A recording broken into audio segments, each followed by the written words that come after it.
I know a lot of chiefs that's not technical experts. A whole lot. And they don't have to be. They don't have to be. They don't have to be technical experts. By the time you make chief, I don't want you to be a technical expert. I want you to know where to find the answer. I want you to know this division like the back of your hand. I want you to support them. You are the spine. You're the spine of that division, man. Like a chief's going to be in that billet, what, 3, 4, maybe 5 years on that command? Maybe? Question mark. And then your Divo is going to be in that job for 9, 12 months. Come on. Who's going to have a bigger impact?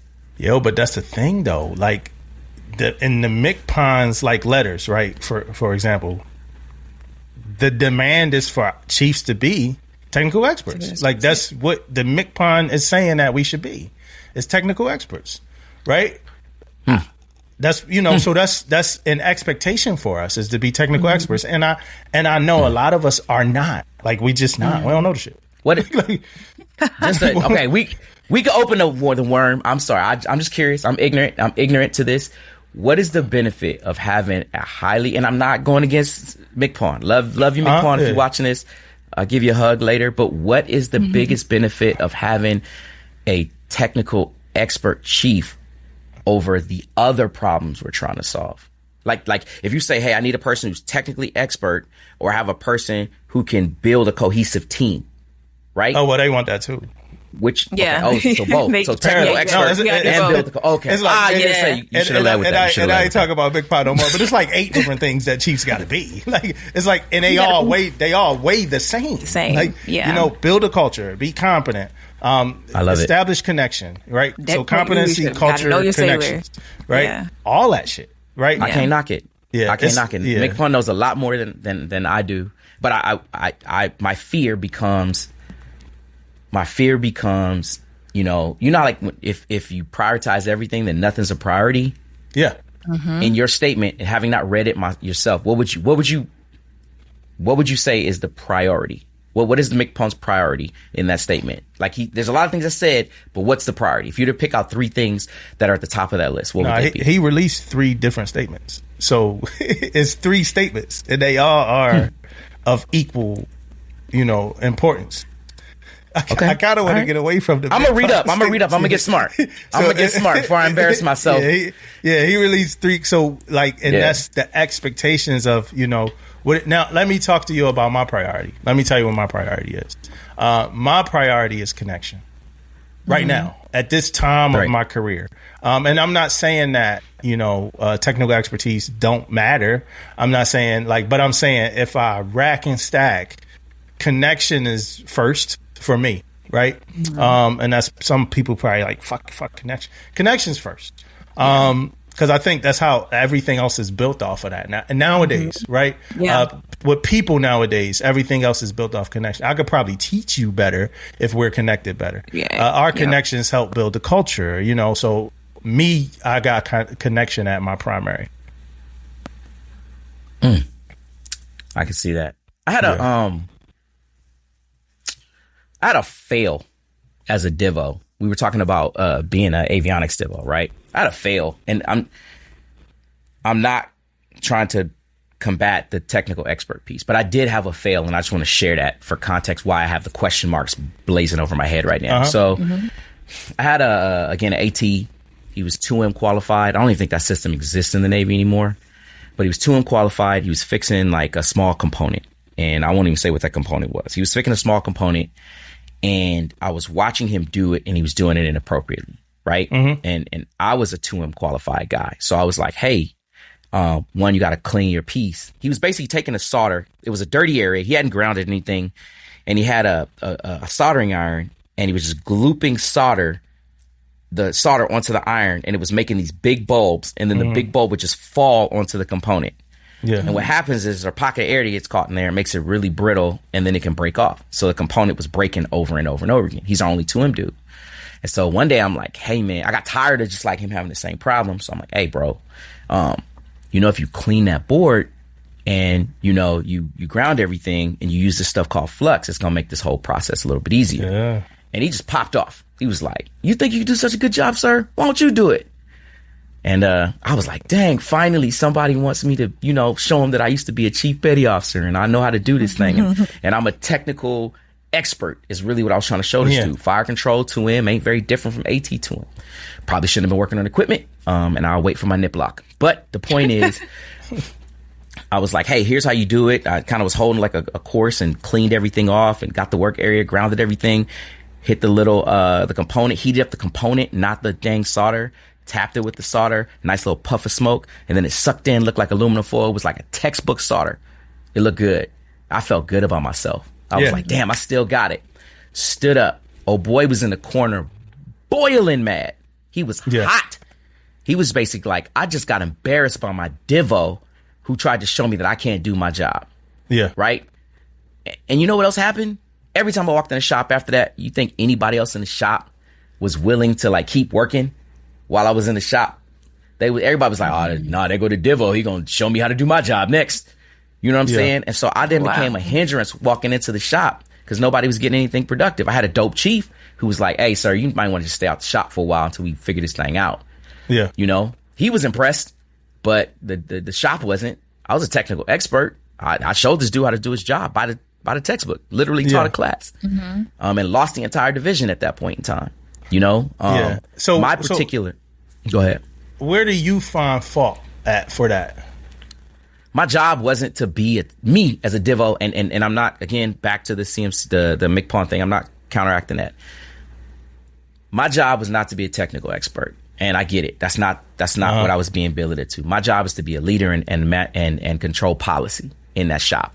You know, and the chief's job was to make sure that policy was being enforced, that we were following all of that policy. So I found fault that I believed that I wanted this guy to have the same knowledge that's in my head because it was going to make him more efficient at his job. That's what I believed it to be. And I didn't recognize the second order effect was a bunch of other things that I never took into consideration. Yeah. Right. So, and then think about the time that I spent, the 20 minutes I spent down there patting myself on the back for still knowing how to solder. That's 20 minutes I took away from something that actually was my job, something that probably was a higher priority than sitting down and soldering. So if you had to do that over, right? If you had that moment over again, right? It's a seller who obviously don't know what the fuck he doing, right? Let's kind of be, vote about. You do know what you're doing, right? So now, in a broad scope, if this person is chosen to solder, me being an EM, I'm going to make an assumption, and you could correct me if I'm wrong. The person that's chosen to solder is chosen to solder. Like that mean that like some other people might not know how to do it. So this person volunteered for that school. Yeah, this person is like, the one, you know what I mean? So, and that means everybody else that comes after them might be learning from them, right? But if they don't know what they're doing and you do know what you're doing, how would you go about that, scenario differently so that, the lessons are learned and the skill is developed? Snapshot without much thought and, trying to answer the question quickly, which you should never do as an officer, which is going to be great that I'm going to do this on national podcasting right now, is my job is policy, right? So I stay in my job line. I figure out what the policy is for how we solder and fix the policy, not the person. So if there's a policy, either sailors following the policy or they're not following the policy. Do we have one as a shop? No. Does the Navy have a policy on how you're going to do it? Yes. If he does, then, hey, chief, just want to give you a heads up. I saw that such and such was not following the policy for soldering. Just for reminders, here is the policy. Can you ensure that they stick to that next time? I believe that that's what's contributing to this high failure rate of this part. Yeah. Was he following a policy? Absolutely not. Homeboy was making it up as he went along. Going, right? So, and the reason why I say that is because, like, those things need to be leveraged, I think. Like, we still need, I got this whole analogy about the senior chief or the master chief CS only cooking on a holiday, right? Where you get the stuffed pig and you get all the great food and all that. We still need that master chef in the galley every now and then, just to hold court, just to show the young CSs, how to do it every now and then, how to make the vegetable medley taste a little bit more buttery, have a little bit more seasoning, don't only come on Thanksgiving and stuff this damn pig with an apple and do all the great stuff that you do, then roll out for the, like, go in there a little bit, look around. That's what they call like deck plate leadership, right? Go in there, look around, add your impact, however it is that you're supposed to, right? So technical expert and like the actual person that's doing a job is two different things. a technical expert at some point should be the resource, right? So where I'm basically getting at with technical expert is like this. When if I'm on a ship and something is broke and we got, like, let's say we got our most junior person working on it, right? And it seems like you are a technical, well, you kind of are, you've been a technical expert many times, but we got our most junior person working on it and they can't fix it, right? They can't fix it. Of course, we referenced, tech manuals and all that stuff. They got all that stuff. They still can't, they having trouble, right? They would go up somewhere. Like, it's time to go find the second class, right? Second class can't fix it, right? And I ain't going to belabor the whole thing. Eventually, it gets to where nobody figured this shit out. None of your 3 first classes, nobody figured it out. So last resort, they should be able to go to a chief, right? In this perfect world scenario shit. Last resort, they should be able to go to a chief, and the chief should be able to say what you said when y'all were working on that one piece of equipment. Let's do it like this and see what happens, right? Mm-hmm. That's the part when I'm saying that I know we got chiefs that's not technical experts. That's the part I'm talking about, is when the chief get hit as that last resort and the chief is like, yo, I don't know that shit either. So that chief can't pick up the phone and like ask another chief, like, that's not the mess anymore. And excuse me for being a jerk, but no, that's good. That's good conversation. Like a chief can't pick up the phone. Like, come on, like I call you brother, I call you sister. I can't fire off an email early on in that process. I can't go, hey, I got a couple second classes struggling with this thing before I get up. You got any tips for me? Yeah, like you should be able to. You should be able. Like, I would argue that some of that is cooked into the technical expert recipe as well. I would argue that knowing your resources is a part of what people define as a technical expert. But I'm telling you from what I see that a lot of people don't. My fear is this. This is my fear. And I'm probably wrong to have it. But my fear is there's somebody who's going to take that literally. There's a chief somewhere who is now, so they eval could be as great as it could be when they're talking to the command master chief, is going to walk around patting themselves on the back for being the sharpest person at this thing. They're the technical expert as opposed to training technical experts. You can't train a technical expert if you're not one. I bet you I can. I bet you I can. But you sound like 100% I can. But you I bet you I can train. But you sound like a technical expert. I could read. We could do this training. We could do this training together. You know what I'm saying? I could train. When is the last time when is the last time y'all actually saw training in the fleet for real? That shit ain't happening. Like, I'm just curious. And maybe it is somewhere, but I haven't seen it and you haven't seen it. Training ain't happening. Yeah. Who gonna give the training? Right. So that time. Chiefs ain't out here giving training like that. There's a training petty officer that could probably get some training. The Navy still has pubs to teach the stuff. Like, there's opportunities to train. Like, training. I'm giving you like a real world like description of what I be seeing.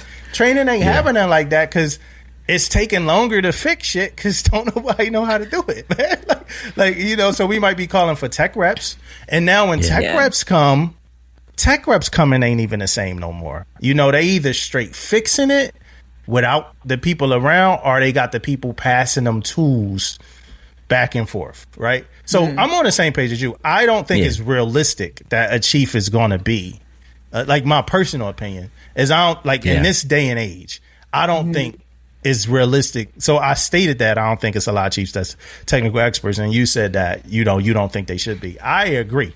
But the expectation is that we are. Yeah. Okay, my last pitch for this. I remember when I first got to my first command, FC3, you had CWIS block zeros, right? It's all hydraulics and stuff like that. And then the fleet was supposed to get block ones, swap them over to pneumatics, couple new box changes, and all this other good stuff. Now they got like block 1 Bravo, probably some extra letters that have come through, right? And if I was still in the Navy today as a master chief, right? It's a completely different system. I'm not just the master chief over that one CWIS system. I'm the master chief over the whole fire control department, some of which I haven't even gone to school for. And then amidst, I think, again, I've been binging y'all podcasts, right? You were talking about DRB for 5 hours just recently. Yeah. Right. So I spent my 5 hours doing a DRB. when do I hit the pubs? When do I hit the pubs to learn the system I haven't gone to school for, to learn to trace trons in that vertical launching system? When do I learn to that gun director? When do I do that? I'm still not coming for the McPawn. I'm just saying, like, how do I become a technical expert in that? It's hard for me to tell you right, because you're right. Like it's no time. It's no time. What I can do. Here's, and it is what I want to believe McPawn is saying. What I can do is I could be a technical expert in creating these training plans to get everybody up to speed. What I can be a technical expert in is on leadership, to make sure that all the policies that my Divo and my department head have established, that we're following it, that I'm training other chiefs on knowing where they can find to do the networking piece so they can go get the answers. And I'm the technical expert on taking my little tentacles and going out throughout the fleet and learning the people who are going to be able to help me with those future problems. Like, I'm not trying to, in my job right now, I am not trying to know everything. I literally will turn to the rotary wing dude and ask a question. Hey, have you ever seen anything like this? If there's flyovers or something weird going, I'm going to call over to the dude on the West Coast and be like, hey, have you ever seen something like this? Like, I don't know. Can you point me to the instruction? I want to read this instruction and get familiar with it. And then after I've seen that problem, I may be an expert for a short period of time on that thing until the instruction changes or until I forget that information. Yeah. But I think someone's going to take that technical expert part literally to mean in rate. Even before the latest, the latest MCPON, like mission, like the latest visions and principles, right? I did. When I made chief, I got to my first ship and I was like, yo, I'm a hold myself away and read. I'm gonna still do a bunch of other shit, but when I'm not doing the other stuff, I'm gonna be in my tool issue reading tech manuals. I'm gonna just be sitting here reading tech manuals so I could be the all-knowing technical expert. Yeah. You know how many hours I clocked at reading tech manuals? Yeah. Like not a lot. I could probably count this shit I could probably count it on like one hand how many hours I was at. Like, yo, I get in there, I'm reading the tech manual. They like, hey, look, something wrong with the fucking scullery, yo. We need to go it's a DDG, so we need to go fix it. I'm like, yeah, I ain't even get to that tech manual yet. I didn't even get there yet. You know what I mean? One of two things, that tech manual, one, probably outdated, and number two, if you did learn it, it'd be changed by the time you got to the system.